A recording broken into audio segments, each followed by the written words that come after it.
Good morning, everybody. Today, the morning show, we will be talking about Mars. We're going to be leaving Earth and going to Mars. I'm going to have here behind me set up for the TV, and we're going to take a look at Mars from the rover videos and pictures, as well as I got the blast off, the rocket that left this morning around 7:50 a.m. Eastern Standard Time here in the United States. All kinds of good stuff. And then I'm going to discuss some things that we have learned on Mars, as well as the rover that's on its way. That'll be there by February. And we'll be looking for signs of life that was once on Mars. And for the very first time, we will have a drone on Mars. Yes, we will. I mean, this is some cool stuff. We're going to get into it, as well as hello, thank you for coming. We're going to be leaving Earth here. We're leaving YouTube. We're going to be going to Mars. Yes, we are. We also have some other great topics on tap today. Oh, thank you for coming, Wyatt. Yeah, we're going to be leaving YouTube. We're leaving Earth. We are going to Mars. Some other good topics I have today. We're going to talk about corporal punishment in the public schools. We're going to talk about that. I also have a very interesting news article here on a new Guinness World Record that was set. It's kind of funny. You're going to get a kick out of this. I have another article I got off the internet, which you'll find interesting. The top 10 worst fast food places. And I don't quite agree with this, and I would love to get your guys' opinion. That's going to be a topic. We're going to discuss a little bit about these, the news that just broke about these two vaccines for the COVID-19. There's some good news on the horizon, apparently, from the Associated Press. I have out of a news article out of Salt Lake City, Utah, about a big warning for seeds being mailed to people from China. What exactly is going on there? And then we're going to get into some fun stuff. I'm going to talk about some new movies that are out and coming out, as well as I'm going to do a spoiler on my next video that I'll be dropping here in a couple of days. And we're going to get into some general conversation. Thank you for coming, Noel. Thank you. We'll get into some general conversation. I will not have trivia today, but I do have some good news. I will be doing a YouTube channel tribute video. Let me say this slowly. A YouTube channel tribute video. How do I get in the video? All you have to do is stay on the live, baby. That's it. That's it. That's it. That's it. We're going to have fun. I got the TV set up here with my other computer. We're going to take a good look at Mars and a number of aspects. I have the rocket launch this morning. It left around a little over 7:50 a.m. Eastern Standard Time. I have that. We're going to take a look at it, as well as I got some video and picture clips from the rovers that are currently on Mars. And I'm going to get into the problems that we face as far as sending astronauts to Mars and what NASA needs to overcome. It is going to be some fun conversation for sure. And a couple other things here. I'm going to take 1 second here and just check on my feed from my computer so I can get this all set here. My TV saying no video signal. Let me get the computer going here. Oh, here we go. 1 second. I got my other computer patched in through my TV here in the basement, and I'm going to crank up the volume. So not only we're going to talk about Mars, we're going to get a good look at Mars. Everything Mars today, man. This is some big news. Thank you, Nate Dogg. And Elian, thank you for coming. Yes, thank you for coming, man. We're leaving YouTube. We're leaving Earth. We are going to Mars. Yes, we are. I'm just taking a little time here, allowing everybody to come in. My live just, went through the YouTube feed, so give everybody a chance. It's varying in my country. Oh, okay. What country are you from again now? Oh, evening. Okay. I have some YouTube friends over in the Philippines, and they're a 12-hour difference where it's 9:43 a.m. right now here in Detroit, Michigan, in the Philippines. It's 9:43 p.m. there. I'm sorry, a.m. here and p.m. there. I'm just going to take a couple of seconds here. Yeah, well, not a couple seconds, a few minutes, allow everybody to get in, and then I'm going to patch through some video feed, and we're gonna get into the Mars topic. We got some other great stuff on its way. Quick few things to go over while I'm killing time, allowing everybody to get in here. I just wanted to say once again, if anybody has a question for me or a suggestion, comment, whatever, you can get a hold of me through my email that is specifically for my YouTube channel.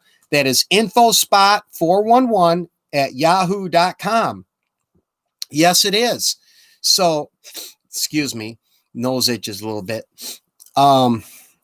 Like I say, you got a question, comment, you want to tell me anything in private, you can get a hold of me at infospot411@yahoo.com. And then it's right on my YouTube channel page. I think it's the About tab where I have the information.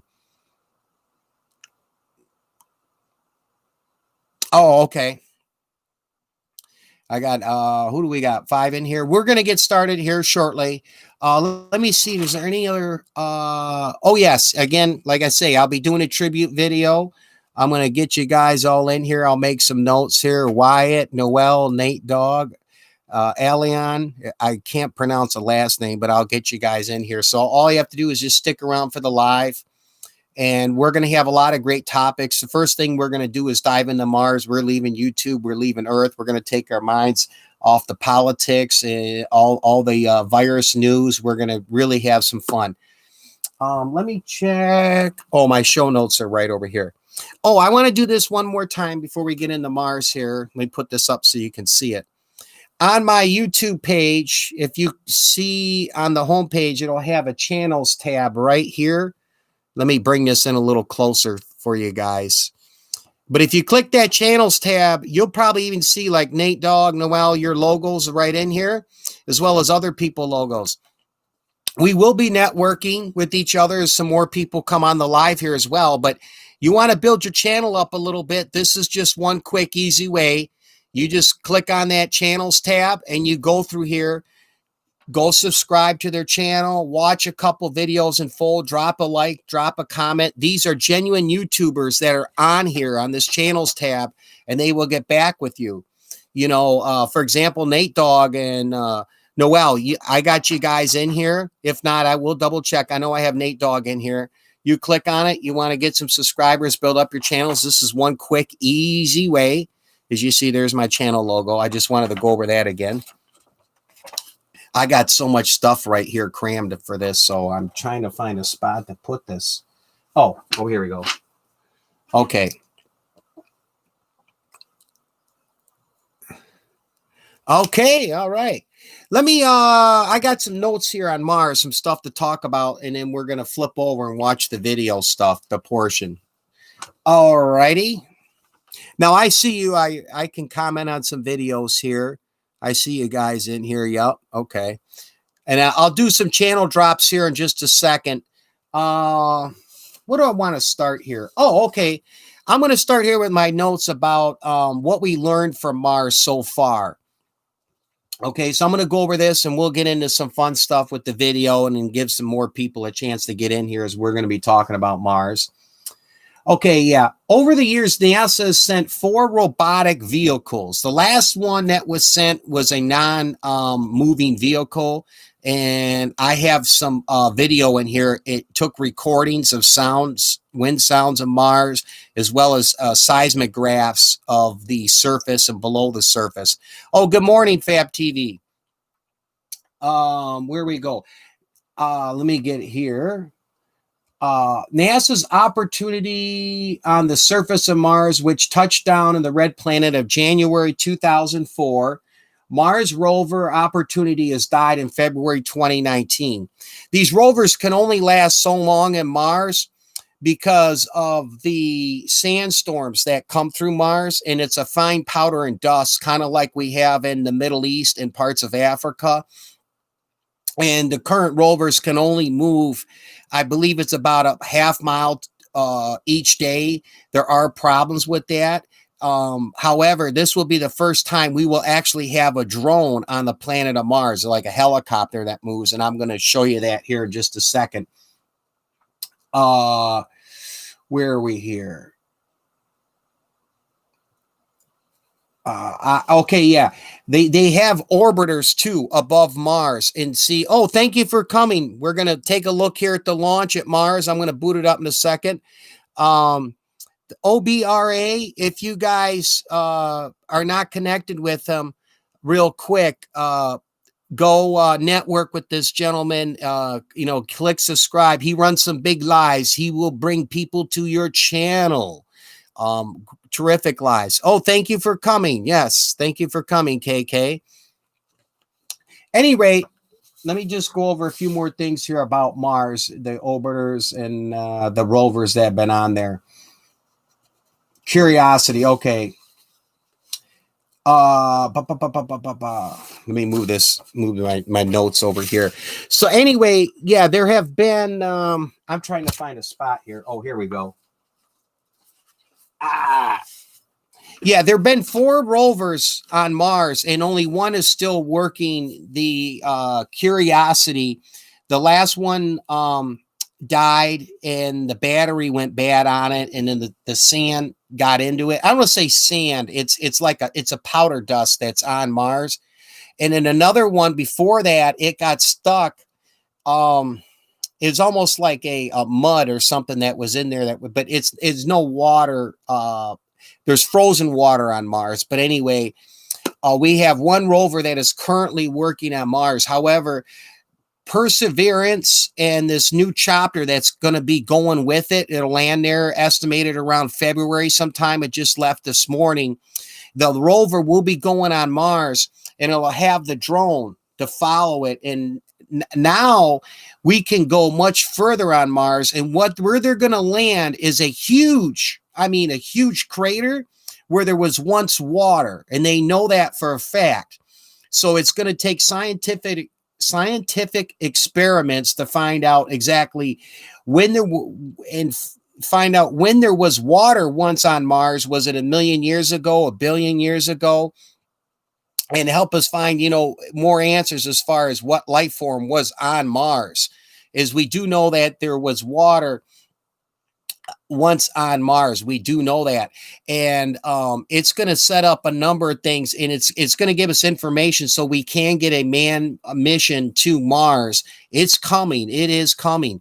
But there are some things and obstacles we have to overcome. And I'm going to get into that right now. And then we're going to get into the video here. Okay.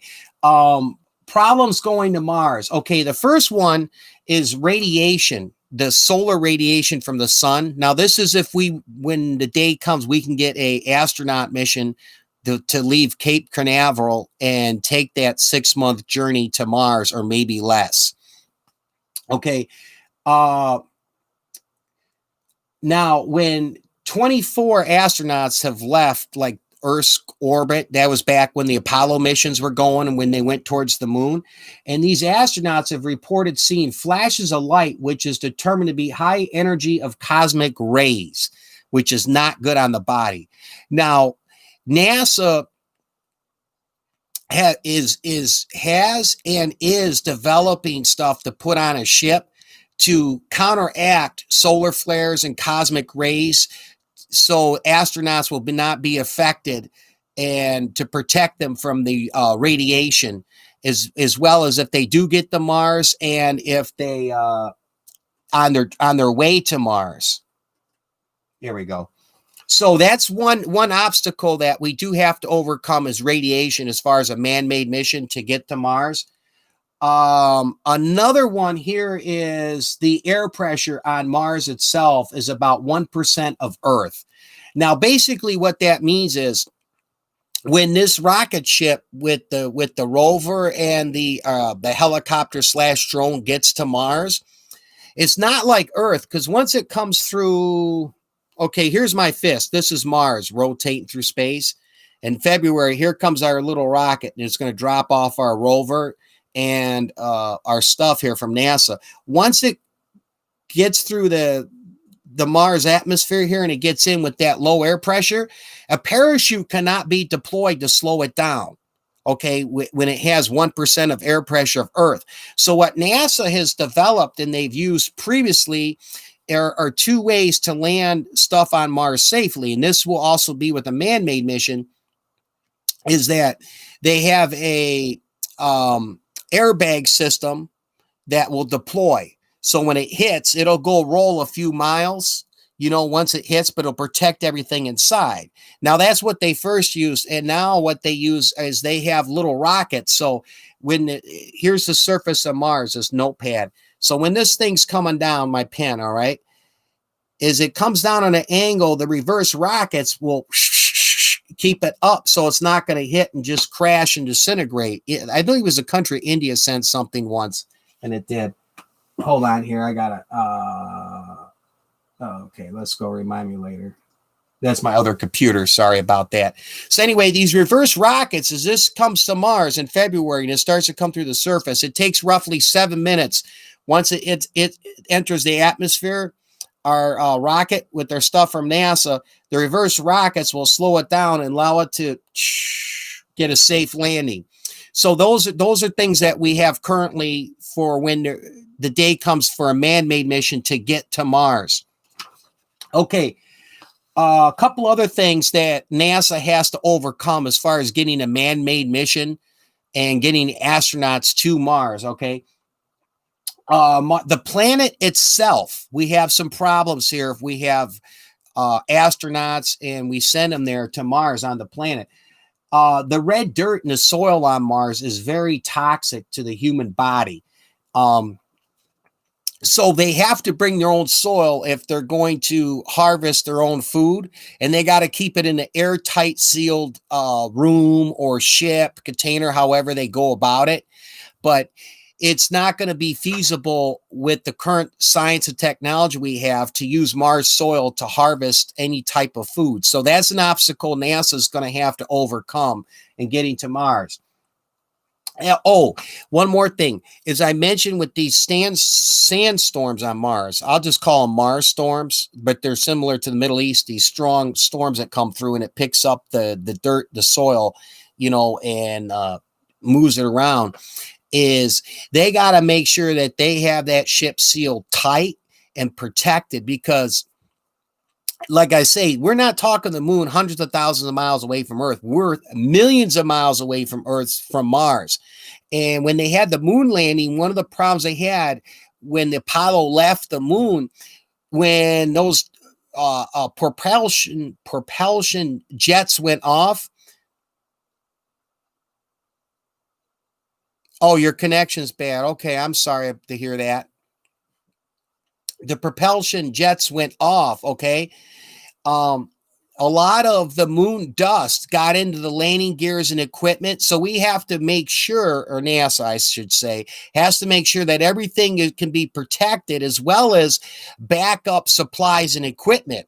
So that might be another thing is once the ship leaves with the astronauts for Mars, we might send a couple more rockets the next day, the day after, and make sure we have supplies there. Plus, we might send stuff before they get there. So there's a number of issues right there with Mars. Now, one more thing, as far as major problems that NASA has to overcome in getting a man-made mission to Mars, is it only has about 38% of Earth's gravity. So what that means is basically a 150-pound man is only going to weigh about 57 pounds on Mars. Now, let me put it in this analogy. I'm sure you guys have all heard about the International Space Station that orbits around Earth. Some of the astronauts that have been up in that International Space Station for 12 months, they've worked out every single day, take vitamins, eat. They're in the top shape of their life. They come back and they can barely walk, and it takes them a couple months. And that's being 12 months up in the International Space Station. Currently, we're talking 6 to 8 months to get to Mars. Then let's say you talk another 30 days or so. The way it comes back, it might take 10 or 12 months to get back, because it's every couple years that Earth is lined up in the right trajectory with Mars to get there as quick as 6 to 8 months, because Mars doesn't really, here's Earth right here. Let's say my pen is Mars. It doesn't always do this. It's not really a perfect rotation around Earth. It'll come close to Earth, like right now is the best time to leave with this ship. They get there in 6 to 8 months. But in a few months, after they land, Mars gets further and further and further away. So we have to consider, if we have men on Mars, with the effects of the gravity and weightlessness from the trip to Mars, being on Mars and getting back, can we bring them back in a healthy manner? Now, the big hope, and I'll get into this, okay, is what we have currently and what's to come in the future. All right. So in the future, we might develop the science and technology of creating a really, really strong gravity on a spaceship, as well as we might have some other science and technology that can get a stronger gravity environment for the astronauts to be in. So when they get to Mars, they can recuperate from all that 6 months of being in space and being in a heavy gravity environment. Let me slow down. A heavy gravity environment for them when they are there. So those are some things to consider going to Mars. Now, one other concern that NASA does have, but it's not so much for the men, is contamination. I have to look more into this, but they really sanitize these rovers and everything. But introducing men or any type of foreign living object on Mars, they don't want to contaminate it. But that's a whole nother issue in itself. I honestly believe the day is coming is we will have further science technology 10 years or 15 years from now. We will get a manned mission to planet Mars. One of the biggest key things that we can develop, okay, and get this manned mission to Mars is currently I've been saying it takes 6 to 8 months to get to Mars from Earth at its closest time, which is right now at the end of July. And it won't be, I think, till 2022 that we'll be in line to get there in another 6 to 8 month trip, is getting a ship that can go faster. If we could get to Mars, let's say in a month and a half or 3 weeks, that means a world of difference of getting astronauts to Mars. Like I say, what is currently our science and technology isn't going to be what will be in 10 years. So that's where a lot of hope will live. Yes, thank you. Okay, enough talking. You're here. We want to see Mars. Let's get into this. Okay, so let me boot up the TV. I got a few fun things to show you. Let's start off with, if you missed it, I got it. We're going to watch it. Let's see the rocket leave Earth on its way to Mars. Let's get into this. Okay, let me get my computer, and I'm going to move my head back here for everybody to see, all right? I'm going to crank up the volume on this because I got my microphone. My microphone's right here, so I'm going to crank up the volume on this TV real loud. So you might have to adjust the volume on your computer or cell phone, everybody. Okay, here is the Mars rocket launch. And I'm going to crank this up. Liftoff. As the countdown to Mars continues, the perseverance of humanity launching the next generation of robotic explorers to the Red Planet. There it goes. This was at about 7:50 a.m. this morning. Under closed-loop control.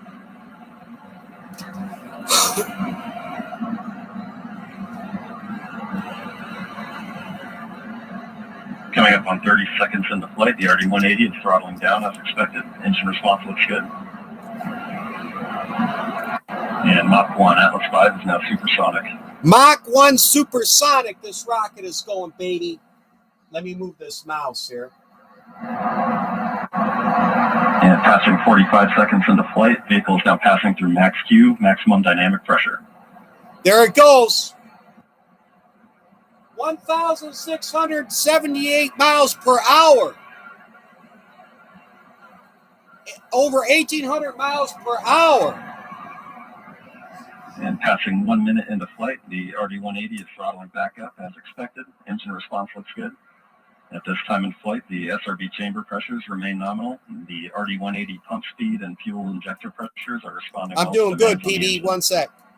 Thank you for coming. For SRB burnout shortly. Okay, it's leaving Earth's atmosphere 2,800 miles per hour. And we have burnout on all 4 SRBs. Burnout pressure signatures look good for SRB jettison shortly.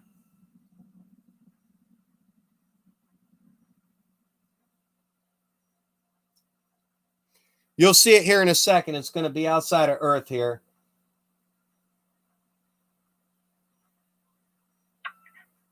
And we have a good indication of SRB jettison of all 4 SRBs. Give me a thumbs up if you can hear it pretty good, guys. Guidance. Oh, thank Vehicle you. Body rates are responding nominally at this time. Okay, it's slowing down about 4,600 miles per hour here as it's leaving Earth's atmosphere, the rocket. And coming up on 2.5 minutes into flight, the RD-180 is throttled down slightly as expected. Engine response continues to look good. At this time, the vehicle is 50 Thank you miles for coming, altitude, PD. 85 Hello, miles downrange, traveling at 6,000 miles per hour. Whoa, 6,000 miles per hour. You're going to see it in space here in just a minute. Hold on. And the Centaur reaction control system is now pressurizing to flight levels. This is the rocket right here. And it's going to get you a view in outer space in a second. We'll get a better view here. Give me a thumbs up if you can hear the TV pretty good, if one of you moderators can. 3 can. minutes into flight, the RD-180 is now throttling to maintain a constant 2.5 G acceleration limit for payload bearing jettison. Engine response and vehicle acceleration look good.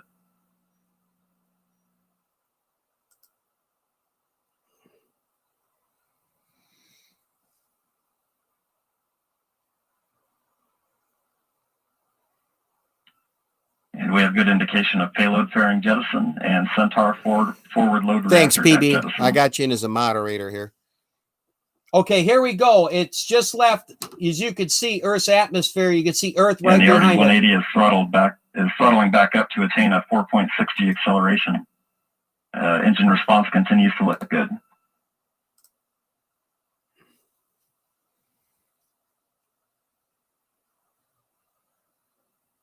And Centaur has begun the boost phase chill down sequence to thermally condition the RL-10 for operation. Oh, thanks, PB. Standing by for BECO shortly. Now, this is the actual rocket we're looking at. It's a camera here. And here's that is still thrusting. The thrusters got to leave Earth's orbit. Because the call for booster engine. And we have BECO, booster engine cutoff, standing by for stage separation.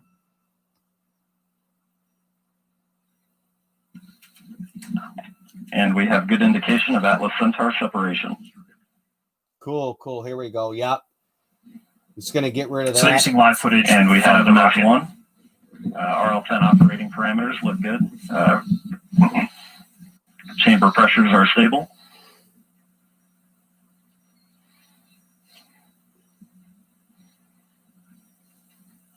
This will be the first of 2 burns for today's mission. This first burn will be approximately 7 minutes in length.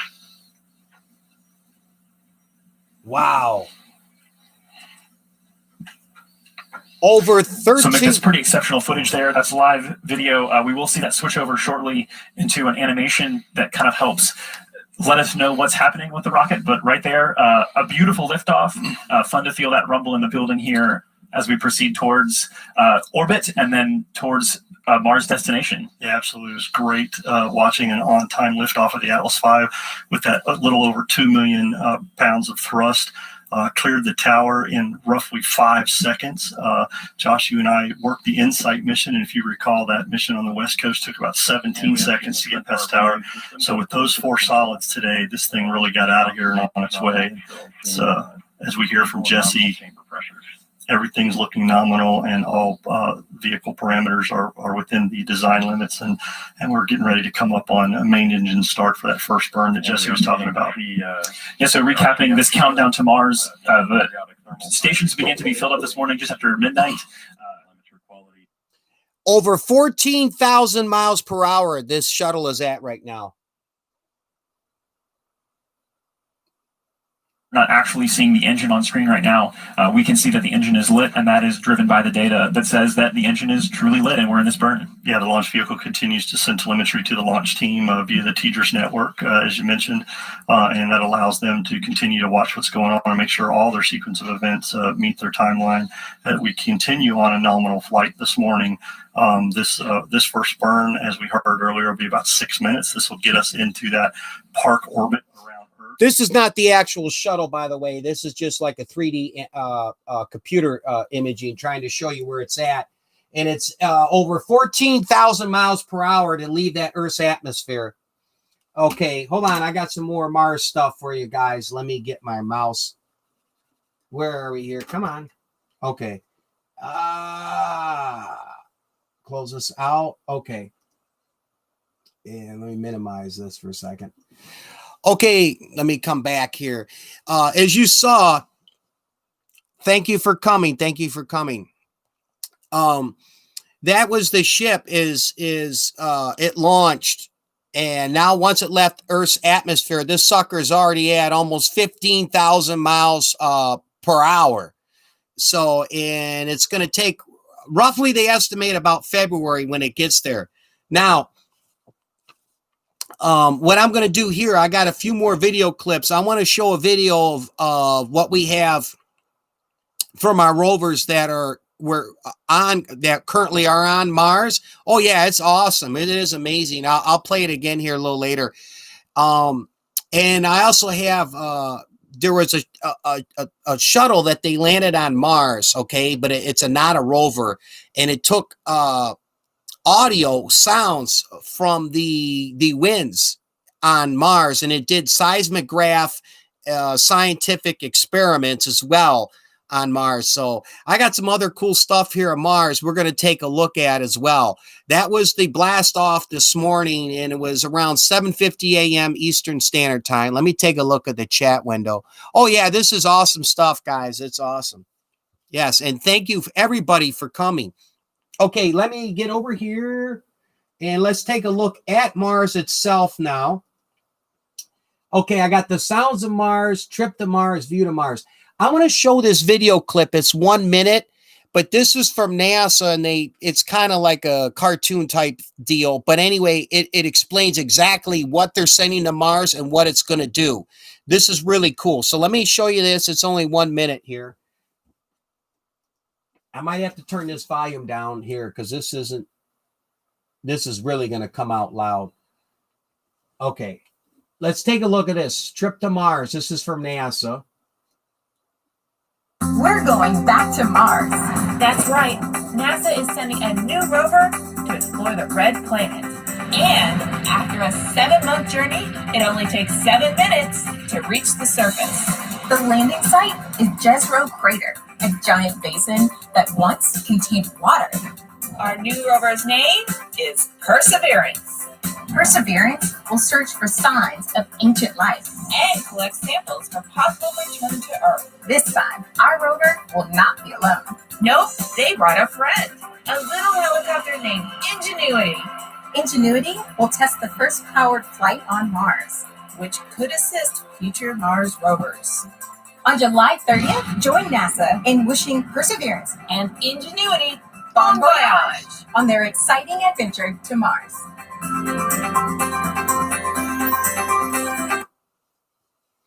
Okay, hold on, let me minimize this. Give me 1 second here, or close it out. Okay, that's basically, just a quick summary. Like we just saw the lift off, the blast off, and what they're going to do there with this Perseverance and Ingenuity, and they're going to be working together as a team. Okay, Nate Dogg, I will check that out a little later today. All right, your first premium video or premiere video. Okay, yeah, I will check that out for sure.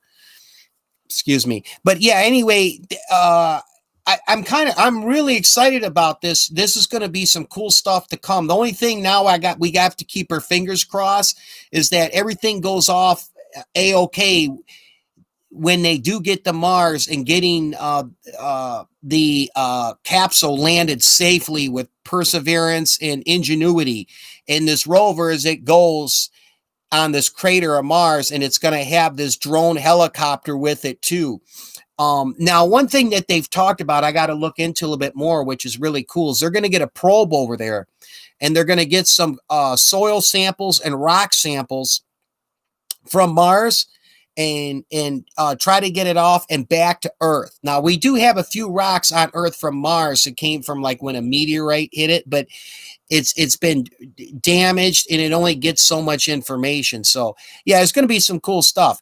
But I have a couple more really cool video clips here I'm going to play. One is the sounds of Mars, and the other one is from the rovers that were currently on there, Curiosity, and I forget the other one. But anyway, we'll take a look actually at Mars from those rovers that we currently have had on there. There's still one working rover on Mars. Let me bring this up here for you guys. Ready?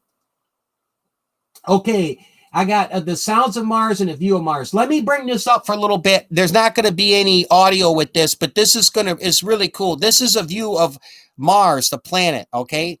And these are actual video clips from the rovers that we've had on there.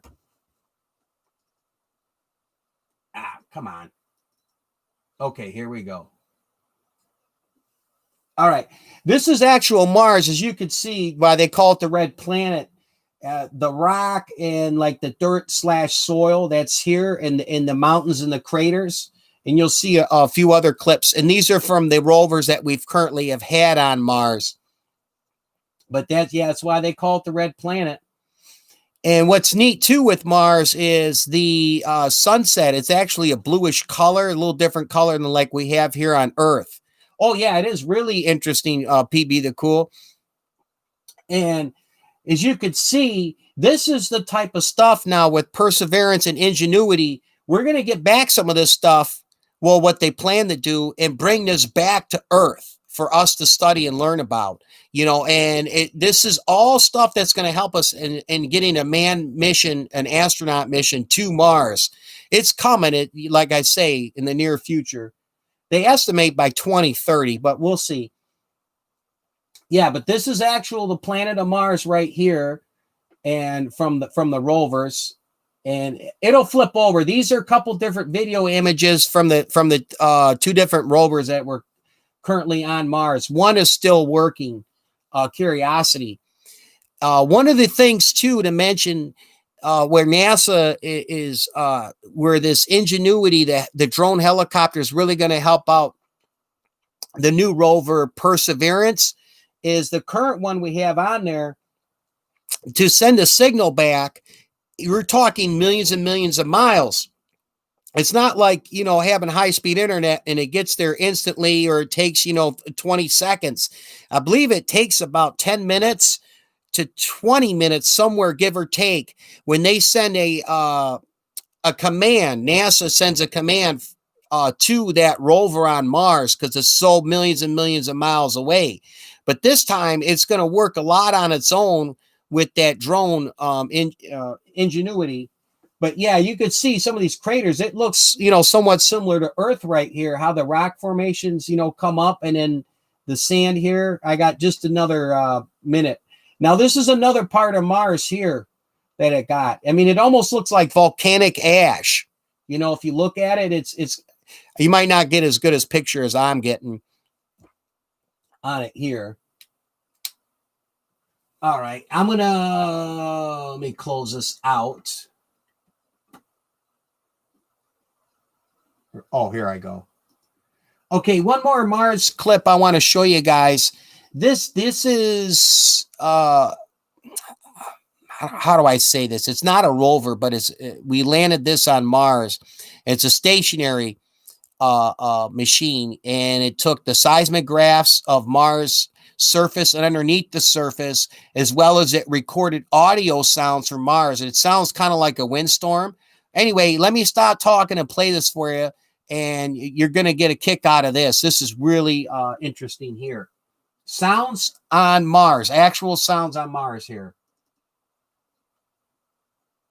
Although the probe's main goal is to study the planet's interior, its sophisticated onboard instruments are also offering a unique way to explore the landscape that we can see within the photos by recording for the first time the sound of Martian wind. I'll crank this up here for you guys. These are sounds on the planet Mars.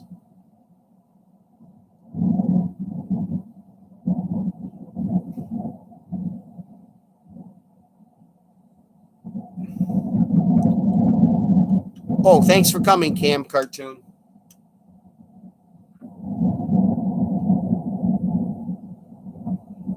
This is actual Mars planet too through the picture of it. Oh, here you go.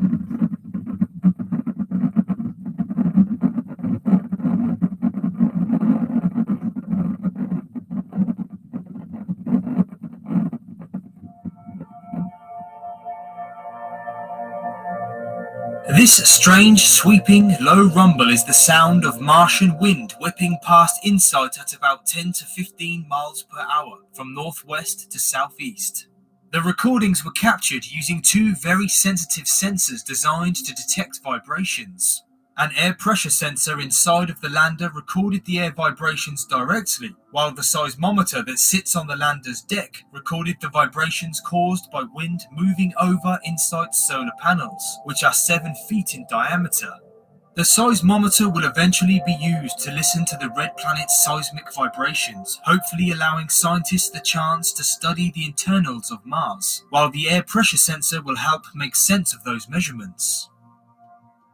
By using these onboard instruments, scientists were able to record data that could be processed, revealing for the first time what the surface of Mars sounds like. So, with high-resolution images of the planet's surface, combined with the sound of Martian wind, NASA's InSight lander has provided the people of Earth a unique experience, allowing us to get a sense of what it feels like to stand on the red planet, Mars.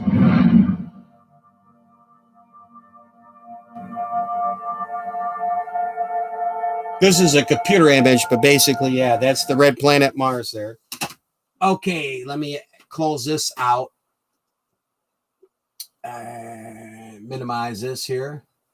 Okay, let me come back, guys. Yeah, that is great stuff. Oh, a couple other quick notes here. It was interesting. I looked up some information on Mars. Now, the highest surface temperature that's been recorded on Mars is 68 degrees Fahrenheit.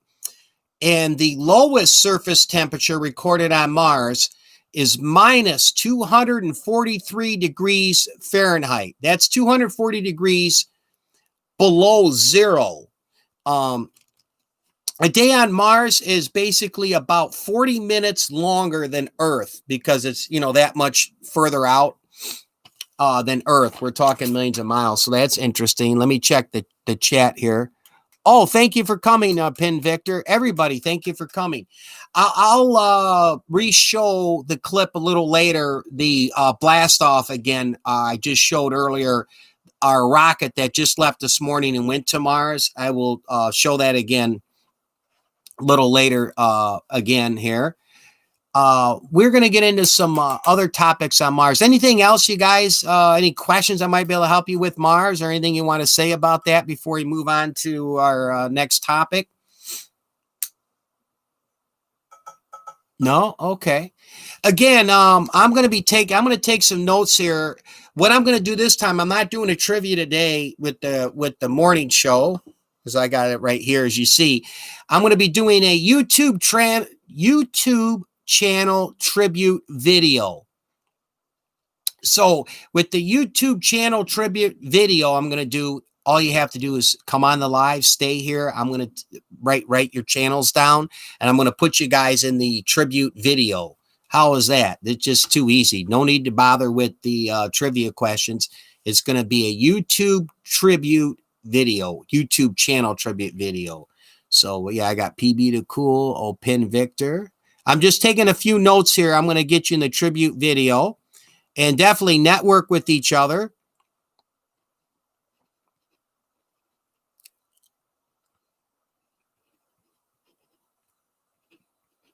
PB the Cool and Nate Dogg. I'm just writing some notes down here. I'm putting you in the YouTube channel tribute video for just coming on my live here.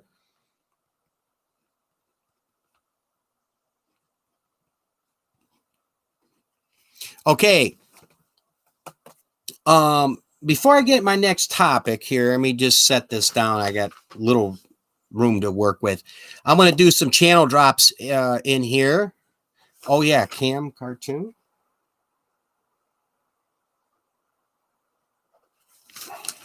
Let me get some channel drops. So 1 second here. I want to, we're also here to network. So before we get into the next topic off of Mars, I'm going to do some channel drops here and get you guys in here. 1 second. Copy. Okay, here comes a channel drop. Boom. I'm going to put some channel drops in here so you can network with each other, guys. Check out the channel, subscribe, help build each other's channel up. So if you see someone in here you don't know, network with each other for sure.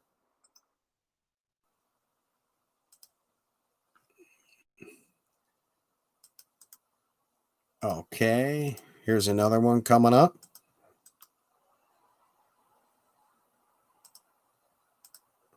Okay, I'm getting some channels dropped in here, and we'll move on from Mars here in just a second, everybody. I'm going to try to get everybody in here, so just bear with me a second. I hope everybody is doing terrific this morning. Thank you again so much for everyone showing up. And our next topic will be corporal punishment in the schools, the pros and cons of it, and just something interesting to talk about here. But first, I just want to drop some channels, okay? Pin Victor, okay, I got you. Nate Dogg, I'll get you here in a second.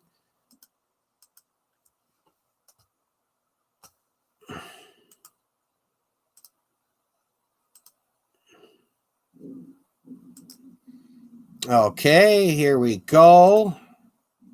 Copy. Let me put this in here. Boom. Okay. Hey, dog. All right, let me get to you. Bear with me just a second here. I'm just getting everybody put in here, trying to drop their videos so we can, speed up the process of networking with each other. So all you have to do is click on the link and network with each other. I'm going to try to get everybody that's in here and get their videos put in the chat room window. Here we go. I got another one coming. Pow. Okay. Oh, I didn't get you yet. All right. Coming up. Just a couple more here to put in, and we'll move on to our topic here of corporal punishment in the schools. Okay.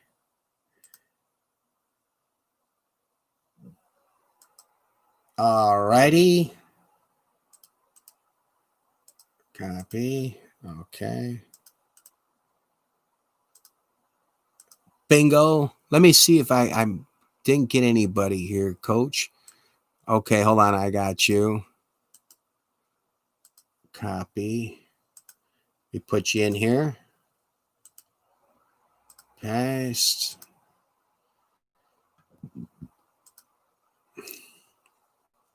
I got you here, Coach. 1 second.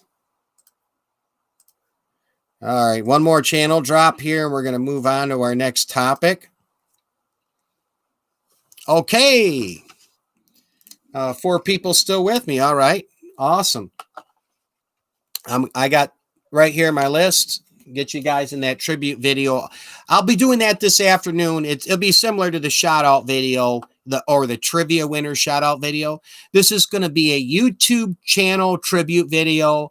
And for coming on my live, I'm going to get that on later this afternoon, and you guys are going to be in it. That easy. That simple. Okay. Let me get my notes here. And I got a map. I'm going to read this first. Okay.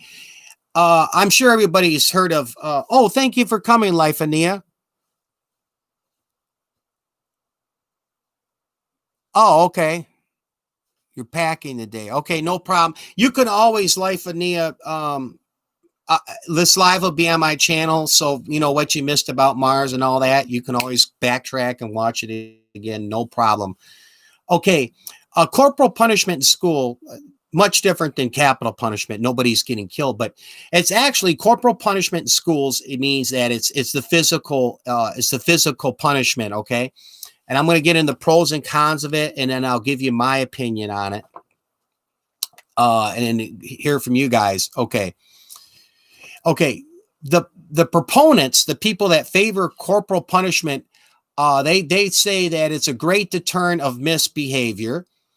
However, okay, many studies have shown physical punishment, including spanking, hitting, and other means of causing pain, can lead to increased aggression, antisocial behavior, physical injury, mental health problems for children. Okay, Poland was the first nation to outlaw corporal punishment in schools all the way back in 1783. School corporal punishment is no longer legal in any European country. As of 2016, an estimated 128 countries have prohibited corporal punishment in schools, including Europe and most of South America and East Asia.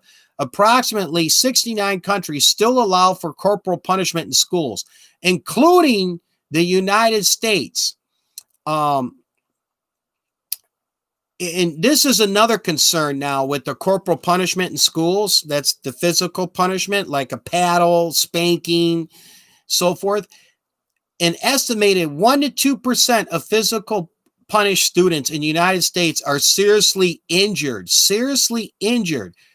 to the point of needing medical attention, according to the studies and the data that has come in. These injuries have included bruises, abrasions, broken bones, whiplash, injury, muscle damage, brain injury, and even death. I want to show this first, and I'll give you my opinion here on corporal punishment, and we'll talk about it in the schools. Okay, let me get this so you can see it. Let me just read this again. Okay, everything that's in the red here, these states, as you can see, this is the American map that's in the red, is where corporal punishment is still allowed in the public schools. And the states that are in the blue, even my state right here, Michigan, is where corporal punishment is outlawed by law. It is illegal. Let me just shake this. Here we go. I am not in favor of all of a principle. Hold on, I guess not. There we go. I'm not in favor of some principal or counselor or teacher having a paddle or a ruler and physically disciplining students or kids, whether it's elementary, middle school, high school. That's the parent's job and responsibility. And this is just my own opinion. Furthermore, there's much more effective means of dealing with misbehavior in the school versus getting physical, okay, with a kid. Or a student, I should say, okay? For example, if there's major problems with the student, suspension, expulsion from the school. I mean, how hard is that? Go down to the principal's office. This student did such and such. Okay, just to grab a seat.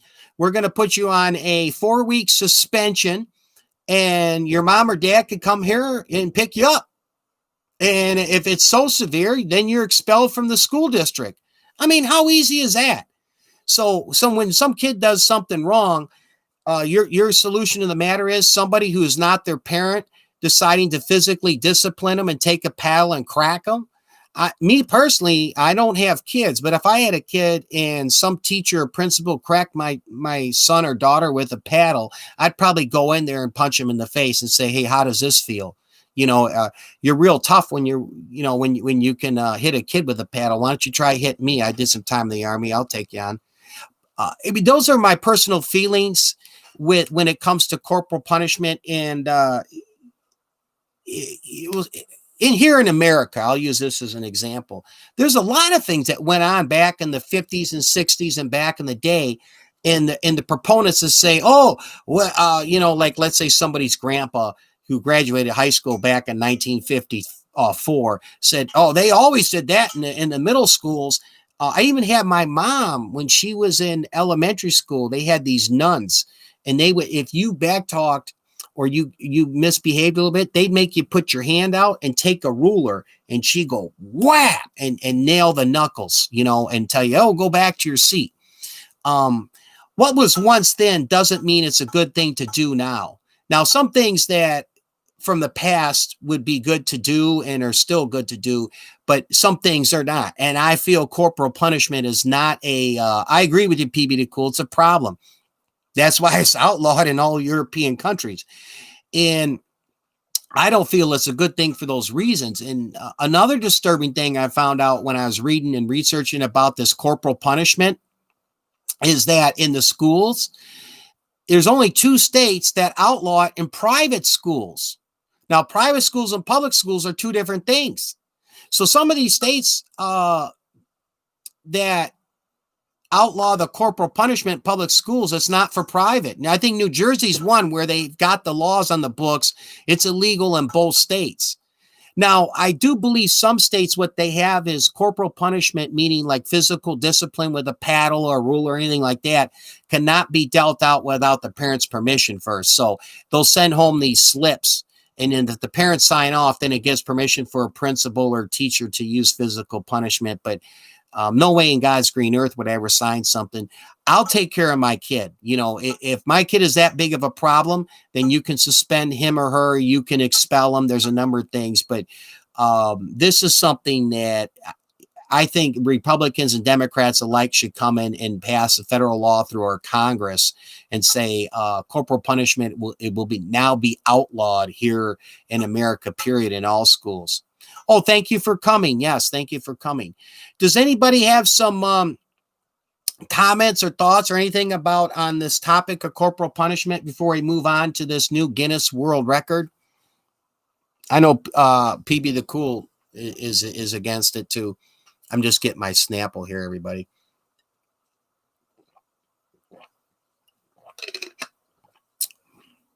Okay, that's my thoughts and our topic on corporal punishment. We will be moving on here. Oh, let me get this. There is a new Guinness World Record that was set, and this is kind of funny. Yes, it was. Anybody that would argue about corporal punishment, PB the Cool, to me and talk about when they grew up in the 50s and 60s, my argument would be this too, there was no civil rights and there was segregation before 1960. Does that mean we should go back to that too? When we have all these other countries that obviously for reasons, from physical injury as well as what it does to a kid. So yeah, I'm totally with you, PB the Cool, on that. Yeah. Okay, let me move on. Next, this is kind of an interesting news story I got. A new Guinness World Record. Get ready for this. This is hysterical. I got this. It's July 28th, 2020, UPI. They have funny news stories and interesting stuff. A Norwegian Elvis impersonator broke a Guinness World Record by performing the singer's catalog for 50 hours, 50 minutes, and 50 seconds straight. So some Elvis impersonator sang straight for 50 hours, almost 6 hours of singing straight Elvis music. He set a new Guinness World Record. Congratulations to this Norwegian here.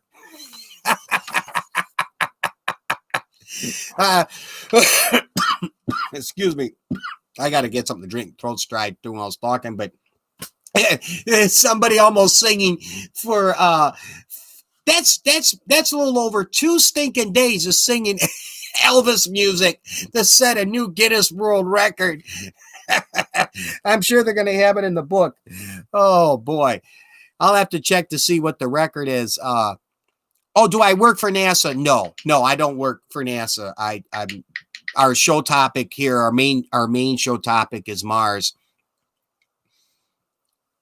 I'll show that clip again if you guys want to watch it towards later in the show here of the blast off, the rocket blast off I showed earlier. Anyway, yeah, I thought that was hysterical, but I have to check and research to see what the record is if anyone did one for like Michael Jackson and some other artist. And I'm sure there's just a general record for how long someone sang straight. But anyway, some guy from Norwegia, some Norwegian Elvis impersonator broke the record for almost singing 6 hours of straight Elvis music. Okay, what else we got on tap here? Oh, this is a good one, guys. And I should say, ladies and gentlemen, this is a good one. Top 10 worst fast food places. And I have some issues with this, and I'd love to hear from you guys. Thank you for coming. I appreciate that. Thank you for coming. Let me grab my notes here. I got this off a website. Okay, finance101.com, and this was posted February 25th, 2020. This article here. It actually has 30 of the worst fast food places, but the issue I have with it, they have almost every stinking fast food place. So I'm just focusing on the top 10, and I got 2 others to talk about that were outside the top 10. And I'm going to read what they say about them. Now, this isn't necessarily, everybody, about it being a bad food for you or the worst tasting food. They take in a number of things from the price, the customer service, what you get, to the food being bad, and they take in everything into consideration in ranking the top 10 worst fast food places here in America. Oh, thank you for the love. I appreciate it. Thank you very much. You guys are all awesome. Okay, let's get into this here. Top 10 fast food places, the worst.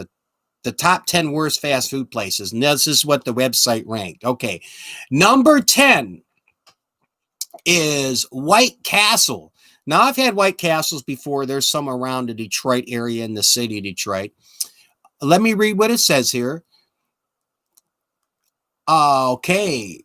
Cool. PB, cool. The food at White Castle is fine, but that's not the problem. Now, this is what the website says, word for word here. What's the point is going to a fast food restaurant and paying fast food prices to order some White Castle sliders that you could just easily buy them from a store and reheat at a lesser price? The in-restaurant experience at White Castle has lost its luster. If there is a problem with the food at White Castle, it's the fact that the burgers are no different than the burgers you might buy frozen at the grocery store and heat up. There are occasional problems with the buns, and the patties can be thin and bad.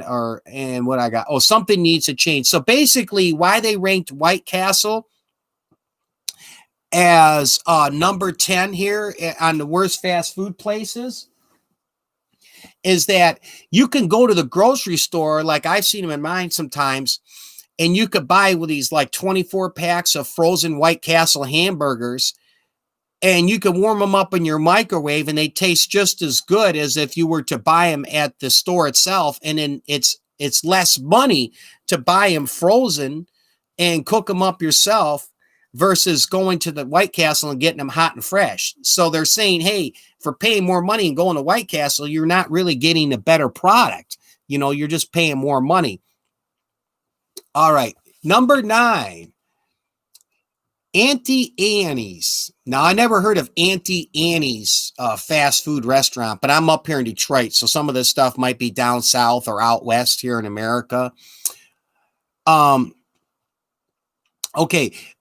The fact that the majority of Auntie Anna's locations are set up inside shopping malls is a red flag number 1. The pretzel shops, apparently they mostly serve pretzels here.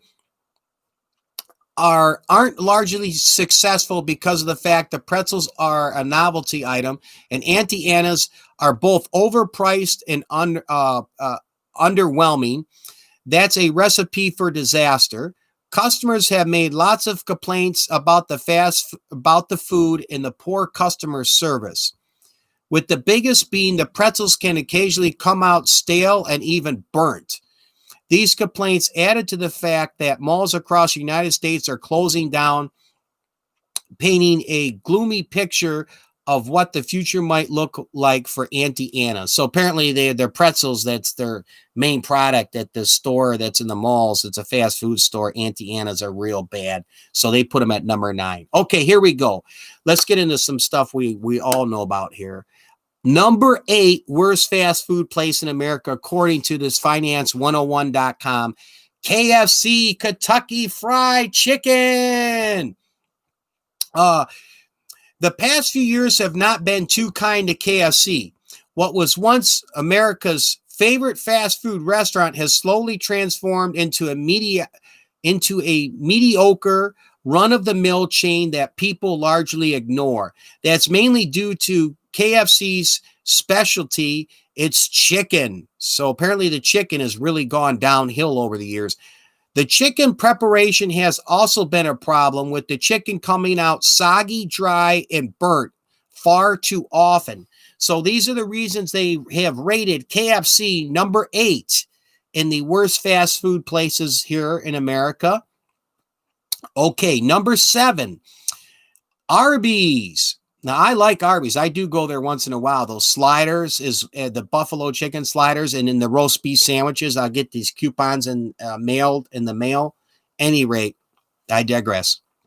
Number 7 worst fast food place ranked on this website was Arby's. All right, here's what it says. The roast beef sandwich is mostly a popular item at Arby's, and, well, it's far from great. Some of the customers have referred to it as overpriced garbage. Seriously, the food at Arby's is ridiculously overpriced given the ingredients and preparation involved. And as if that isn't bad enough, it gets a lot worse. So apparently, like I say, this is why they ranked Arby's number 7 worst fast food place. Here we go. Number 6 worst fast food place in America, Boston Market. I've only had Boston Market, I think, once, and I'm going back to like 2006 or 7. But yeah, they're around here in Detroit, the Detroit, Michigan area where I live. Any rate, let's me read this. Boston Market, number 6 worst fast food place in America. The original concept of Boston Market simply doesn't play today. The fast food chain made its primary focus to make rotisserie chicken more convenient for customers. In the 1980s, that may have been what customers wanted, but in today's day and age, that's simply not needed of fast food customers. The food at Boston Market isn't that great, and most say it's terrible, but I've got to move this on next sheet. The biggest problem is that when people elect to eat fast food, they don't want to eat home style food in cooking. If they want that, they will cook at home. So for that reason, they put Boston Market as number 6 worst fast food place in America. Okay.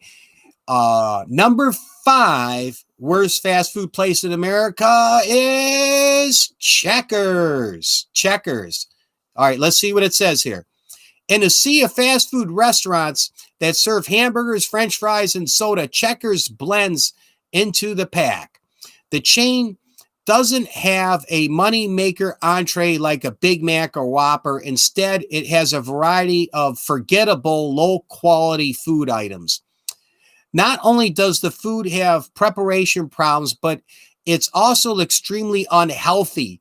And it's estimated that more than 3/4 of the meals on Checkers menu have higher levels of saturated fat than the majority of fast food competitors. The food might be reasonably priced at Checkers, but the pricing doesn't take into consideration the increased risk of heart disease. So for those reasons, they put Checkers at number 5 on the worst fast food places here in America. Now, I don't agree with everything here. I'm just going through the list and we'll talk about this, okay? So this isn't me here right now. I'm reading of the list of the top 10 worst fast food places. Okay, number 4, and I like going to this place. I got to tell you, there's a few in Detroit. Number 4 is Long John Silver's. Long John Silver's. When it comes to the menu items that customers might not trust being prepared by minimum wage fast food chef, fish seems like it would be ranked pretty high on the list. So it's a major shock that the fast food chain like Long John Silver's has been in business for as long as it has. But while it's impressive Long John Silver's has managed to stay in business, the prices end there.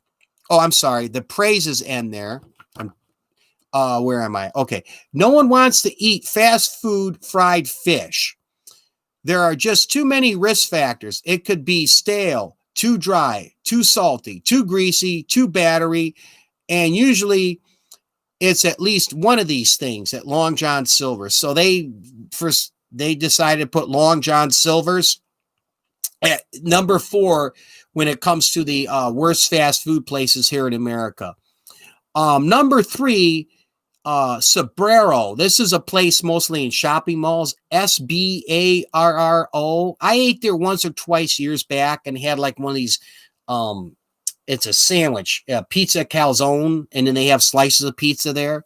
All right. Anyway, when people think of New York style pizza, they think of a lot of things. Summed up, they think of good pizza. Sabrero is not that at all. Sabrero serves pizza that feels like low quality and nothing fresh about it. Often located in food courts in the malls that appear on the verge of going out of business, Sabrero doesn't have many redeeming qualities. It goes on here. Anyway, number 3 is this Sabrero place that's in the malls. Okay. Number two, worst fast food place in America, according to finance101.com. All right. Not me. Okay. Cause I eat here often. And my favorite fast food item right now is that Impossible Whopper. It's Burger King. Number 2 on the list is Burger King.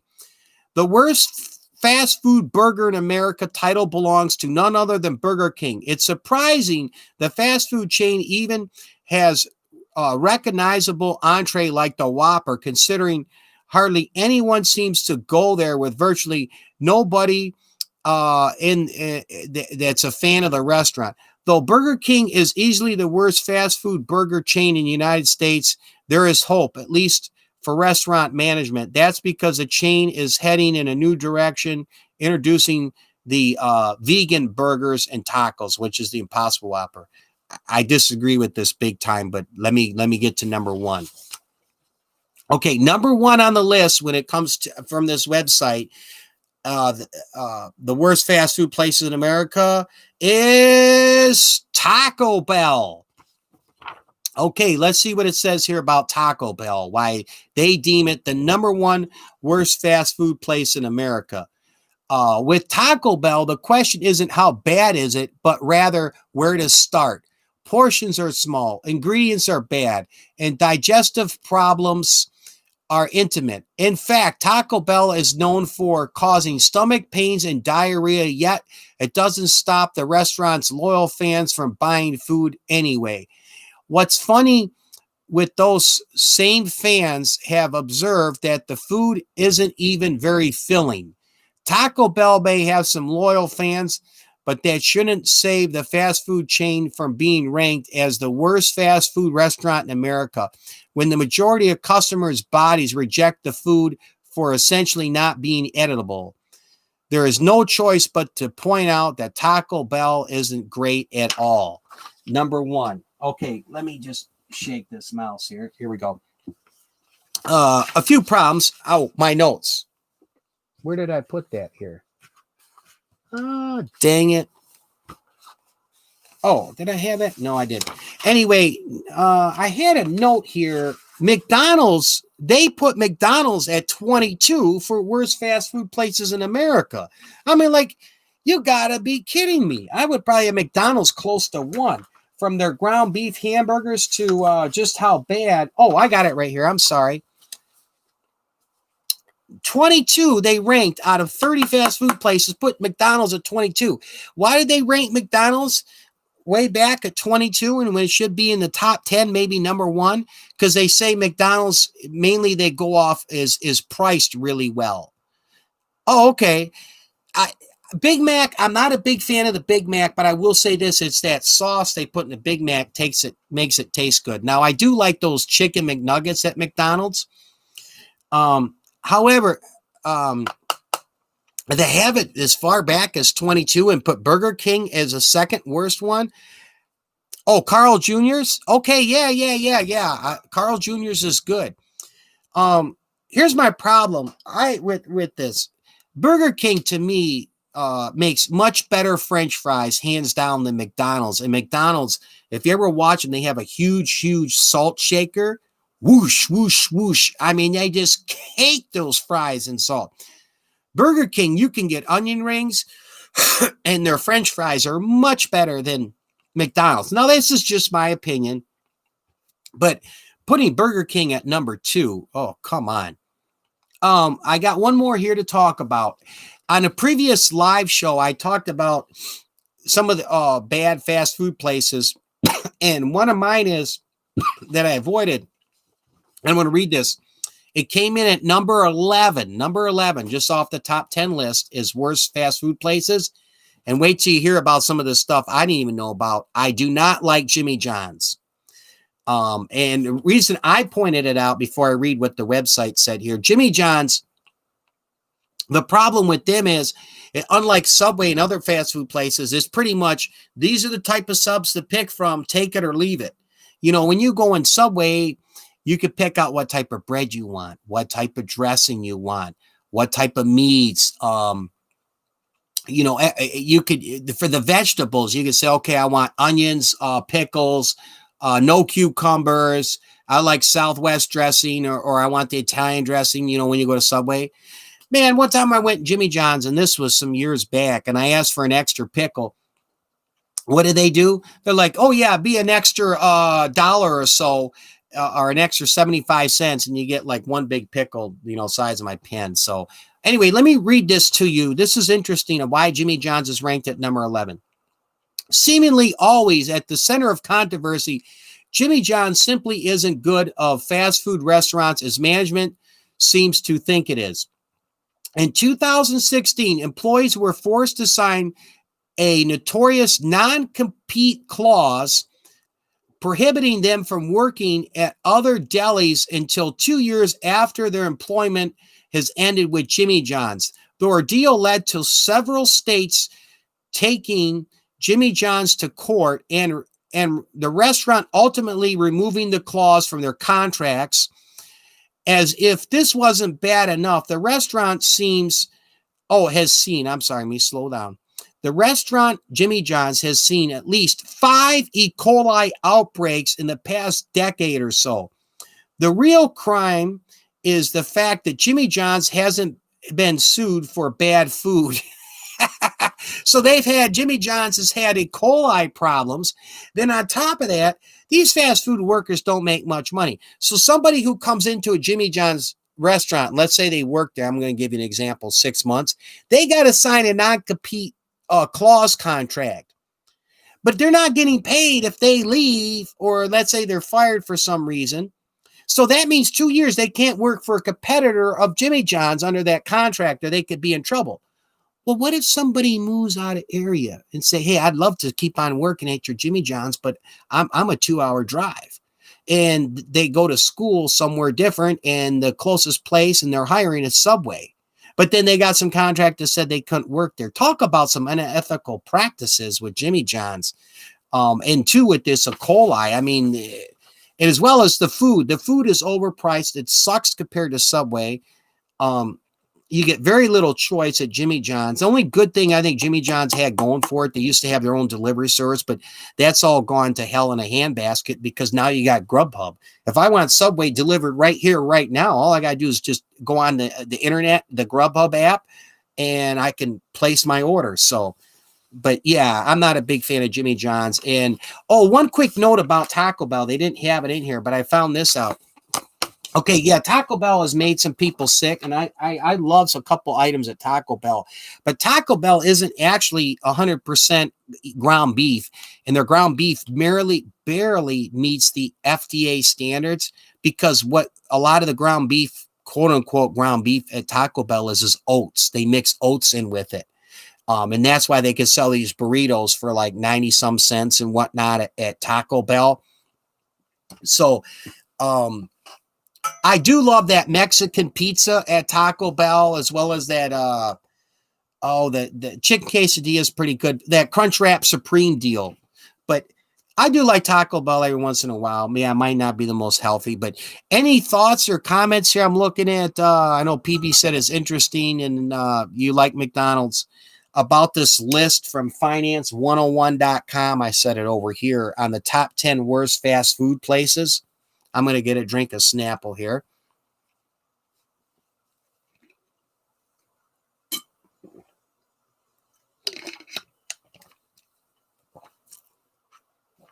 Okay.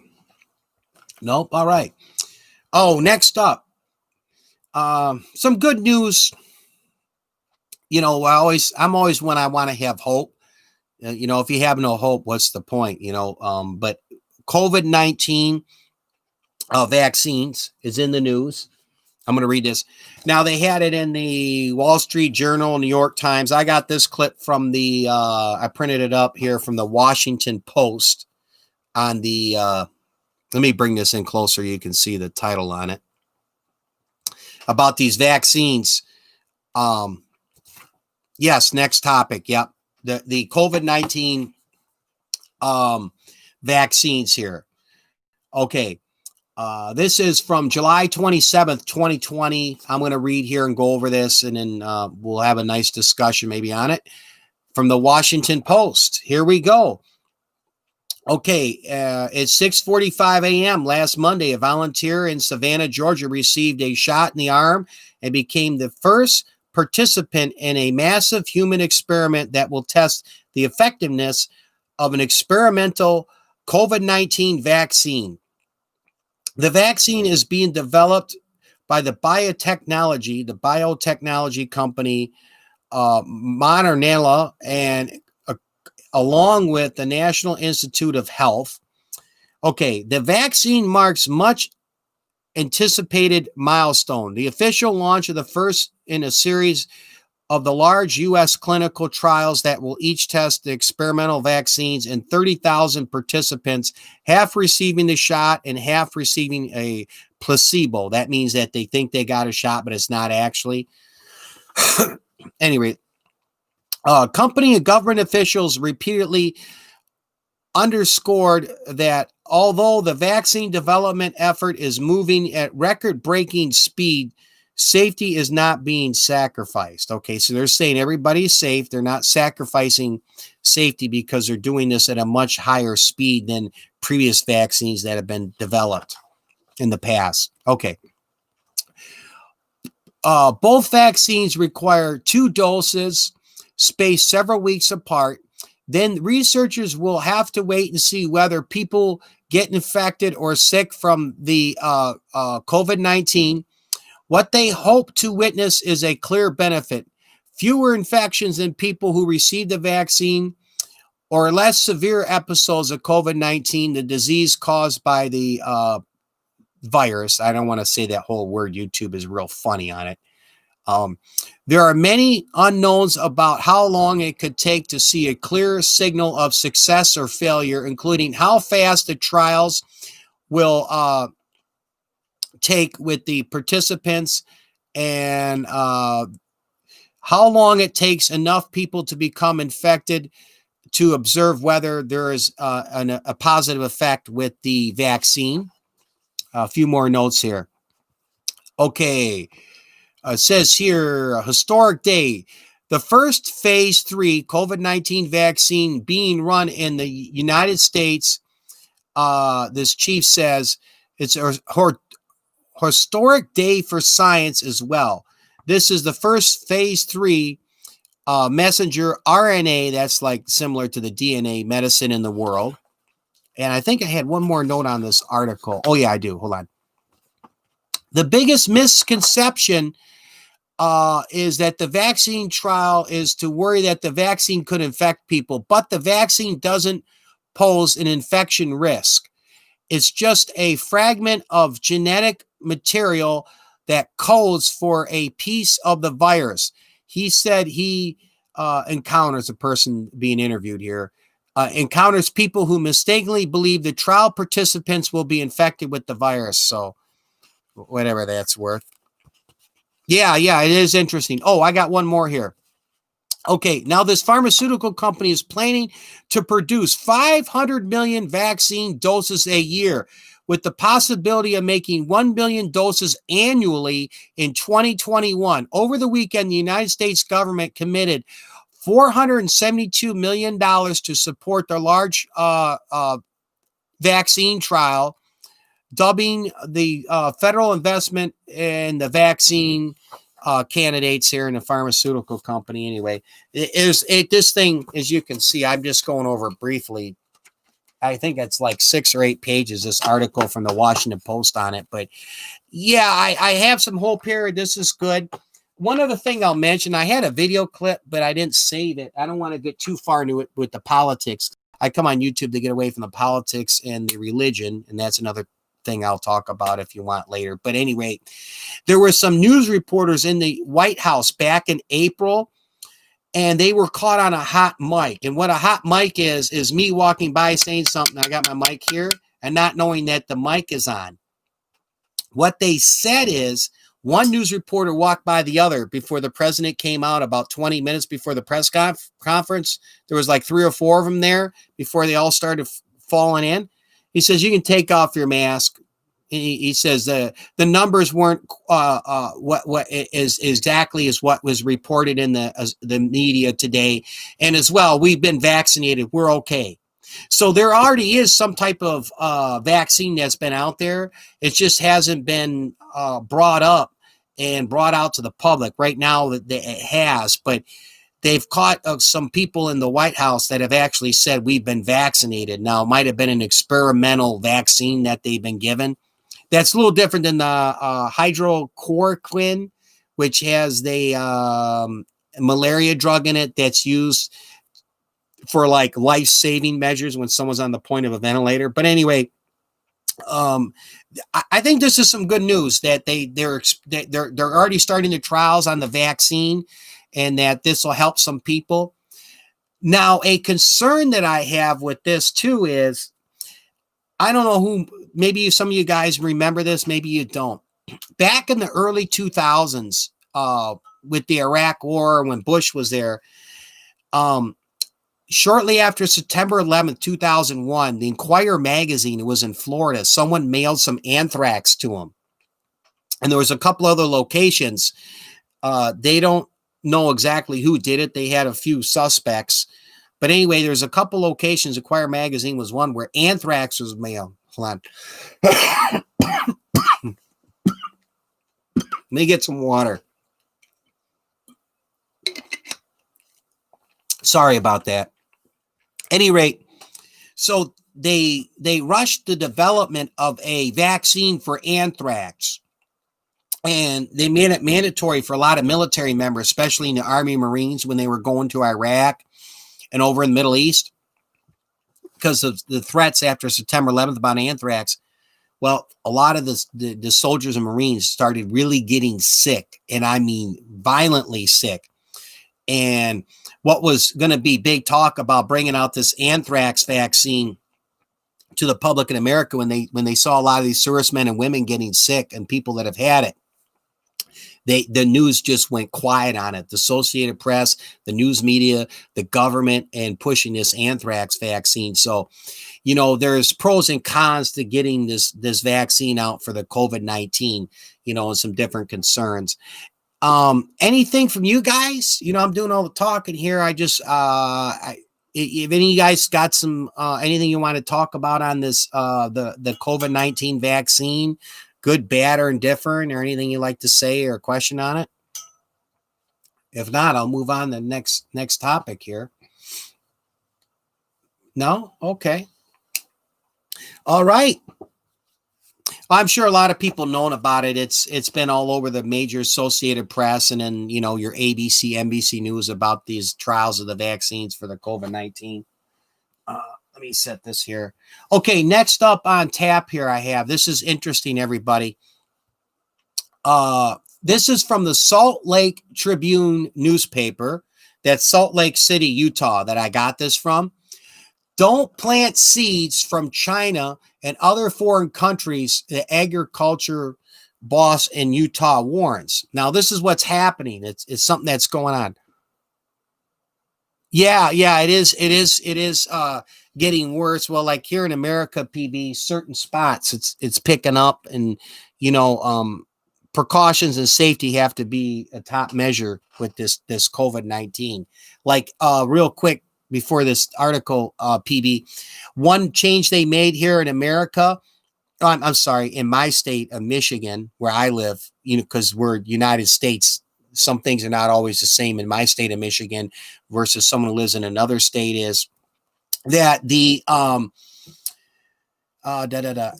restrictions in my state of Michigan, any bar where the primary source of sale is alcohol is shut down now, because they were finding out that this COVID-19 was spreading too quick in these bars, and people would just drink and talk and not have their mask on.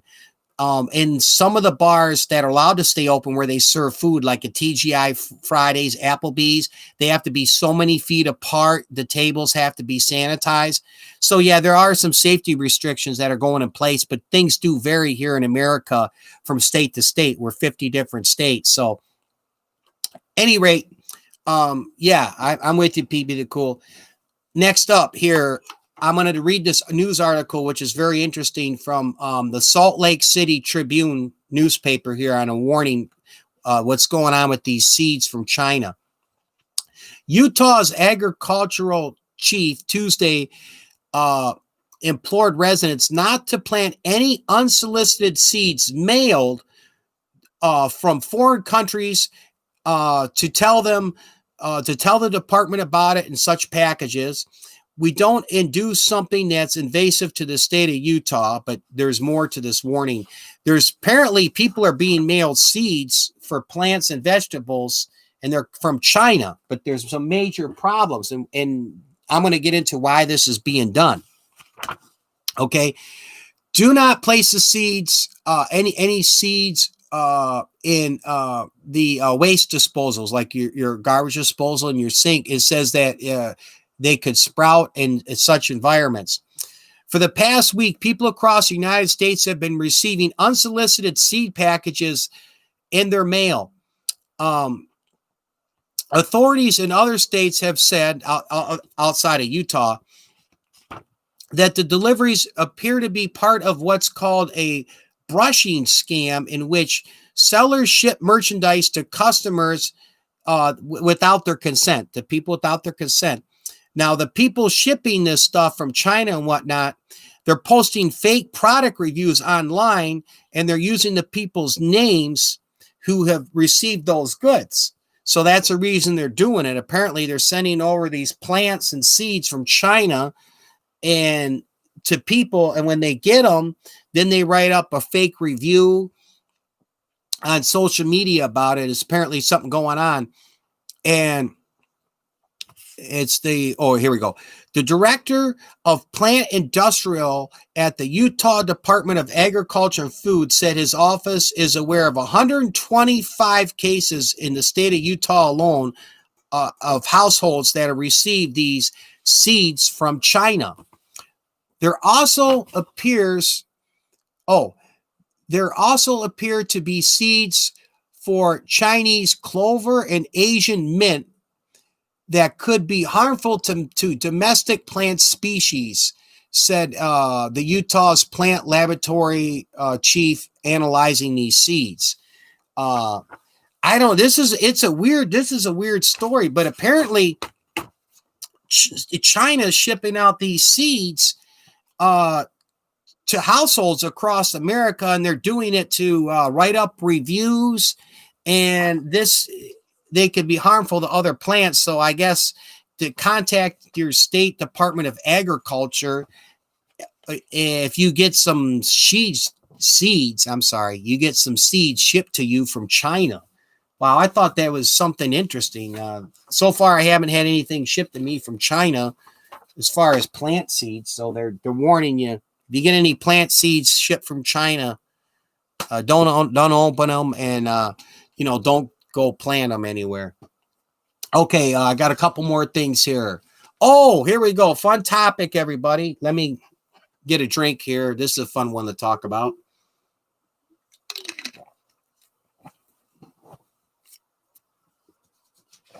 Okay. Here we go. New movies. Okay, let's get into something really fun here. I have a few new movies here I want to talk about that I'm really wanting to watch, and I'm curious about what you guys think of them and some other new movies that you guys might like. Yes, yeah, it is messed up, PB, for sure. Without a doubt. Okay, new movies, everybody. Now, this movie here is something that I watched a trailer for when I thought of this topic, and it looks pretty cool. This is based on a true story. The movie is called The Outpost, and the trailer's on YouTube for the movie The Outpost. The Outpost is based on a true story, and it begins from a best-selling book by Jake Tapper.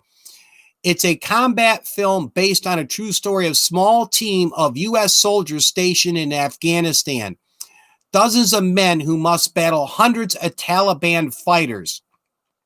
Note, The Outpost Blu-ray/DVD will be for sale at Target on August 18th, 2020. And I think Walmart will have the Blu-ray DVD August 17th. And the trailer is really cool. A couple of these soldiers noticed that the Taliban are encircling their camp. And they don't have enough men or supplies. And they run into problems. And they get a big ambush attack. And it was based off a true story of what they had to do to survive over in Afghanistan. Oh, Onward. Okay. Onward is the new movie. Oh, no. This new movie I'm talking about is The Outpost. Is that a different movie? Oh, you're going to do a review on the new movie Onward, PB the Cool. Okay, I'll take a look at it. But yeah, PB the Cool, or any the other two that are still left with me here. When you get time, go on YouTube, check out the trailer for The Outpost. It looks like a really good movie. Like that other one I really liked was based off the true story with Mark Wahlberg, where that team of Navy SEALs, they got discovered because they didn't want to kill that little kid and let the kid go. Lone survivor. And then that one Navy SEAL was the only one left alive, and there was another group of Afghan people that protected him until the Marines came in and saved him. It was just something else. Okay, two more movies I want to talk about here. And I'll check that out, PB the Cool. This is kind of a suspense, scary movie here. It's called Becky. I don't know if you heard of it. Anyway, a spunky and rebellious Becky tries to reconnect with her father during a weekend getaway at a lakefront house. But the trip soon takes a turn for the worse when convicts on the run lead a mysterious.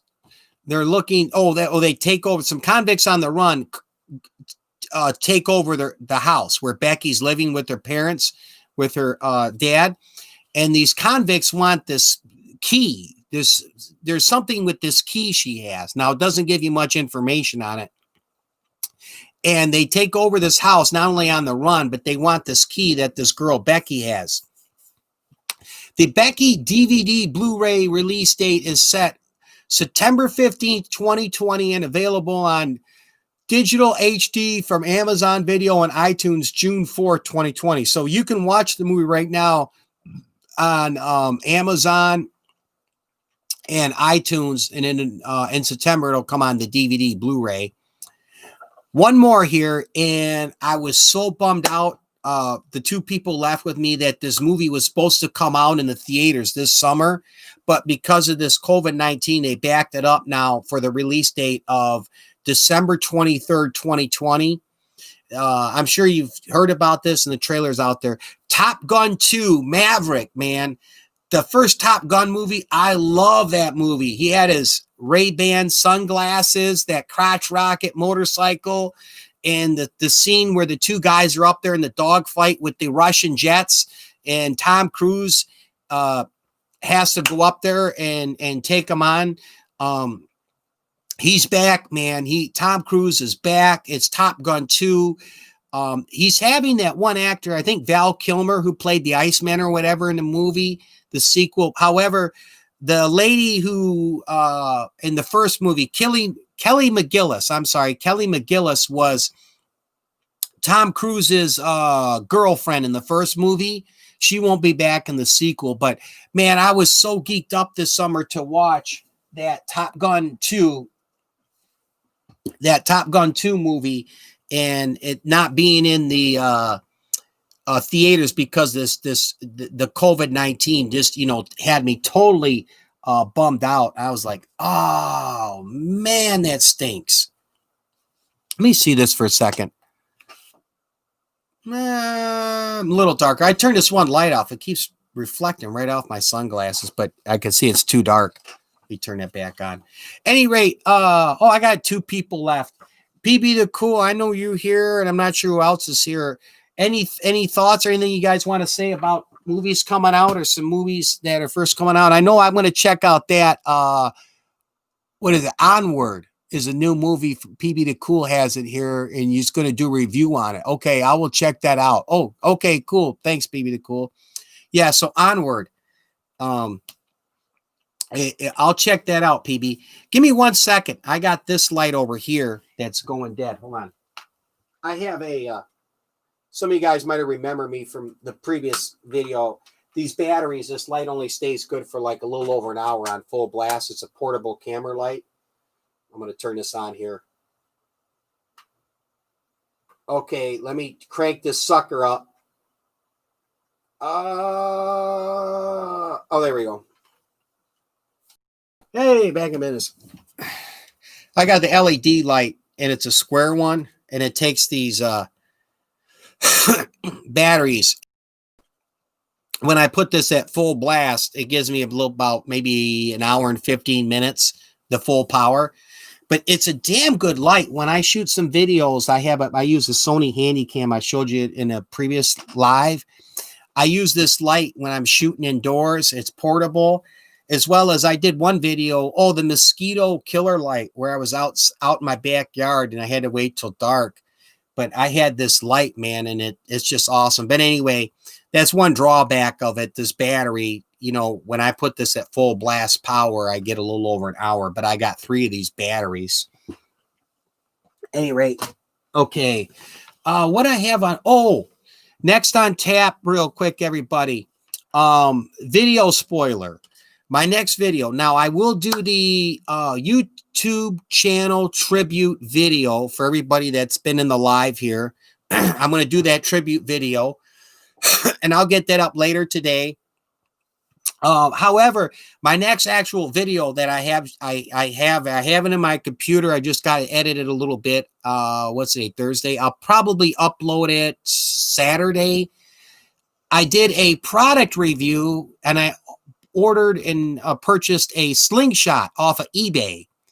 I went to a lot of stores around the Detroit area to look for a slingshot.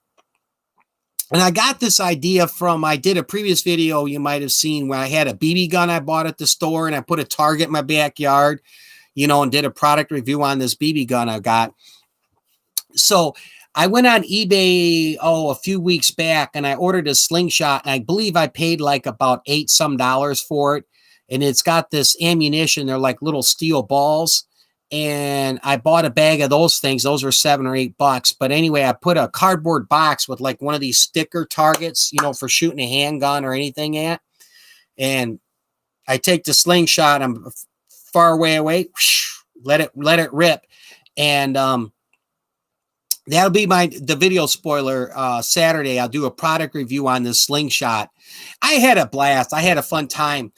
And a quick note is, when I was a kid, my grandpa on my father's side, he had a slingshot because his house was up on a hill, and down the hill a ways, he had his tomato garden and he grew his peppers and onions and stuff down there.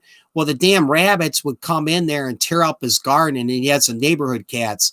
Well, he was in a suburb, so he could be shooting his gun, off at these animals. So what he had in his garage, he had a couple of slingshots, and he had some little balls as well as like rocks. And he used to come out there and whap, when a rabbit would come in, we'd be inside. He's like, man, them damn rabbits are back in the garden again. And he'd go grab that slingshot, and you could shoot quite a ways. And even if you didn't hit the rabbit, or you hit the cat that was coming in there just near it enough, man, when them little rocks hit, boy, they take off like how should I say? I don't want to cuss or swear. They just take off. They get out of there. But anyway, I have a blast with this slingshot. It is really, really cool. So that's my next video, the video spoiler. Hold on. Eyes get a little itchy. My next video, the spoiler, I do a product review on the slingshot, and I have a blast in the backyard. I set up the target. You know what? Real quick. Hold on. Let me come over here and get it. I want to show you guys this. Hold on, everybody. I got the slingshot over here.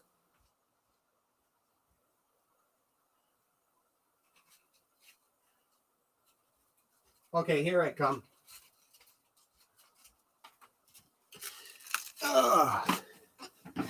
Okay, I'm back. I'm back. All right, here we go. This is, let me get back in the chair. This is the slingshot right here. So here's the band on it, and then it just folds out this easy. And in this part, I figured this out from when I shot the video, is I hold it up here. This will come in here, and this part right here, this stretches a little bit, but it goes underneath my arm. So, oh yeah, these things are a blast. I got this thing on eBay for less than $10, PB the Cool. It's surgical cord. This is the same cord they use, like if you've ever had a shot or donated blood and they wrap that tight cord around your arm. This is that same type of cord, and you just hold it up here. I'll point it right at the screen, and you pull it back just like that. And then these are the balls. Let me see if you can see this pretty good. I don't want to open this up and make a mess. Have them all fall out. But these are like those little BB pellets, but bigger than a BB. They're about maybe a size and a half bigger than a BB. And I put one of these in here, set up a target, in the backyard. Boom, just let it rip. And this is something that's cheap and fun.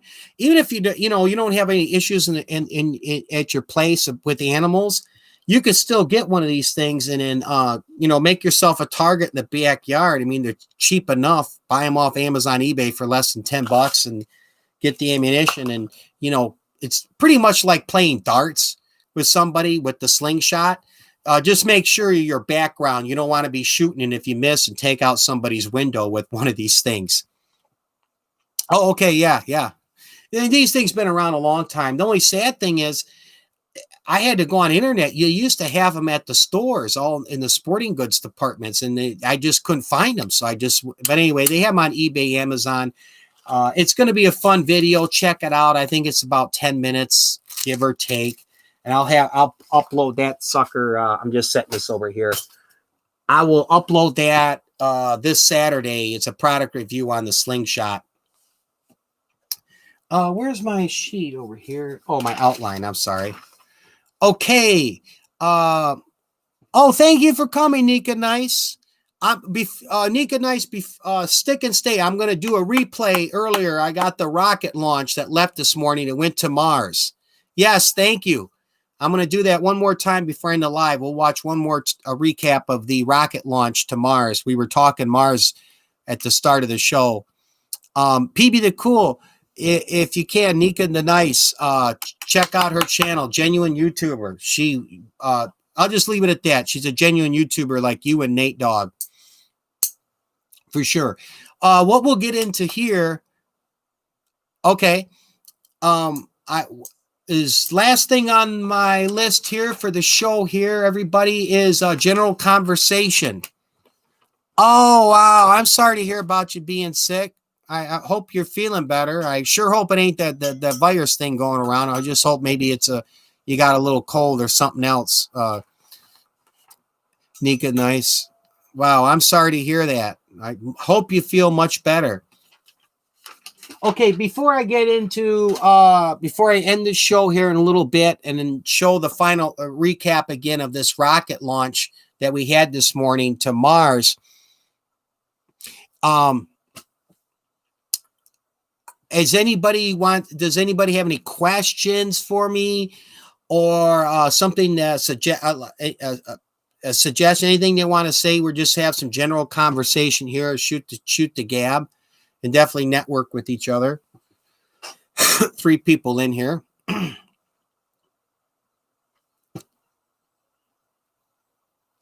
Okay, cool. I'm glad to hear that, Nika. Nice. Awesome. Oh, by the way, I really liked your video.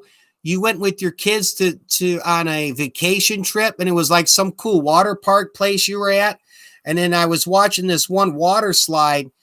The way it was angled down, it's like a ramp, and this water is just rushing down, and you get on one of these like wave boards, and you hop on this thing. Nika Nice has the video, and I mean, you just it was awesome. And then she was on some water slides.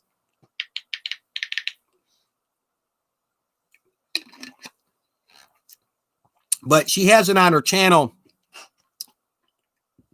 And really cool video, that vacation trip you took, Nika Nice. It was just awesome. If I don't have anybody's anything you guys just want to shoot the gab and talk about, what I'll do before I end the show here in about 10 minutes or so, I want to show a recap. Oh, Comeback Mountain, yes, is really nice.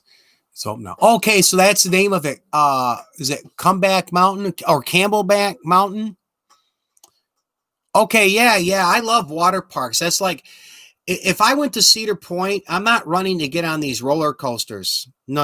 I'm going on that log ride thing where they sit inside there. It's like a big round thing, and you go along there. I'm gonna I'll hit the water slides. I'm more when it's hot, sunny weather. I don't want to be standing in line for freaking 40 minutes to go on a 3-minute, 5-minute roller coaster ride. If that, I'm getting wet and I'm having fun. But each is to their own. Each is to their own.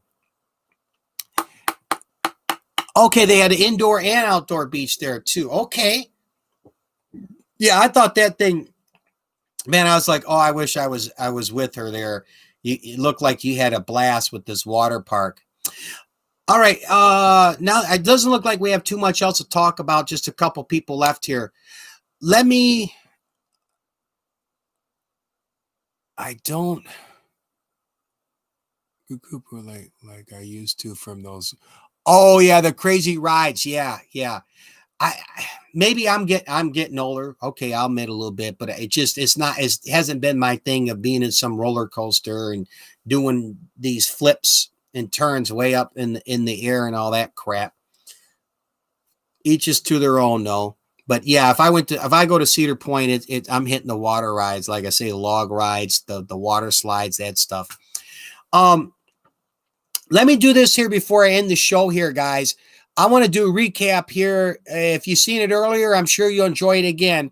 I recorded the rocket launch this morning. NASA sent the rocket up, and we are on our way to Mars. So let's take another look at this. It's really cool.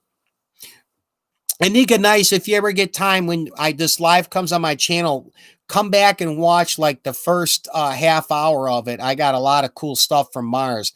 I got the video clips from the rovers that were currently on Mars, as well as the sounds on Mars, and a lot of cool stuff. Anyway, let's watch that rocket launch one more time. And even if you've seen it earlier, it'd be fun to watch again. So let's boot this up, everybody.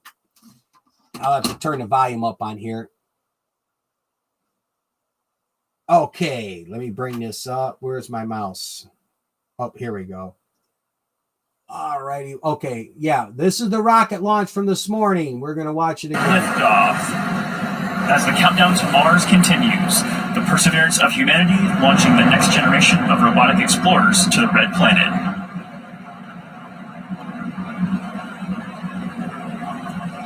And Atlas TU has gone to closed loop control.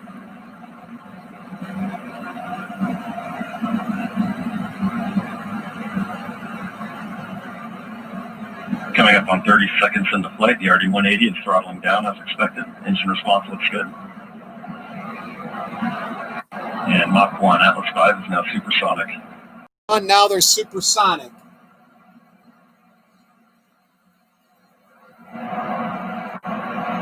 And passing 45 seconds into flight, vehicle is now passing through max Q, maximum dynamic pressure.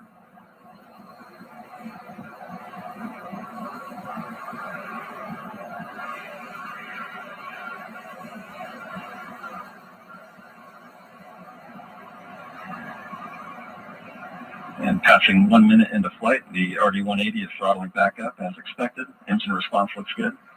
At this time in flight, the SRB chamber pressures remain nominal. The RD-180 pump speed and fuel injector pressures are responding well to demands on the engine. Standing by for SRB burnout shortly.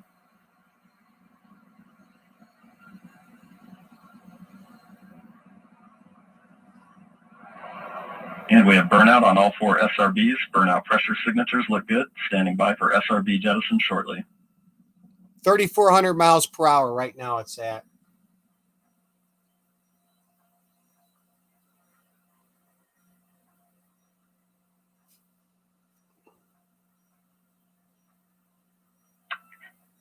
And we have a good indication of SRB jettison of all 4 SRBs.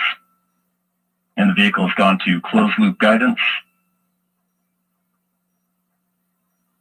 Vehicle body rates are responding nominally at this time.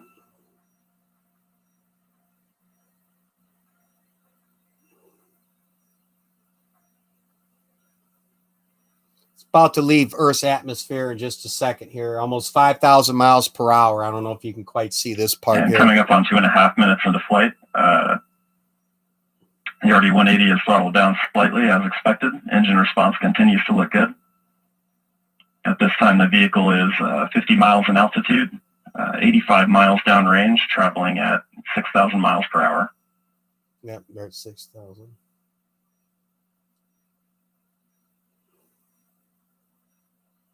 And the Centaur reaction control system is now pressurizing to flight levels.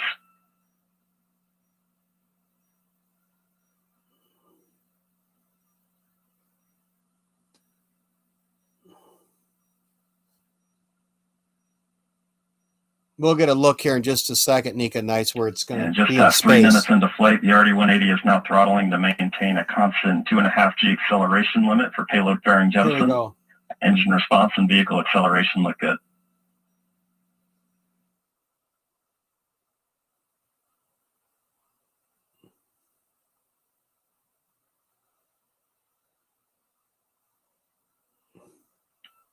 And we have good indication of payload fairing jettison and Centaur forward load reactor deck jettison.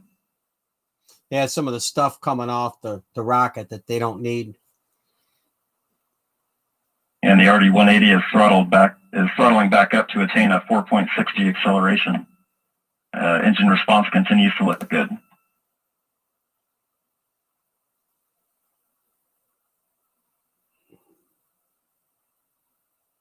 And Centaur has begun the boost phase chill down sequence to thermally condition the RL-10 for operation. Standing by for BECO shortly.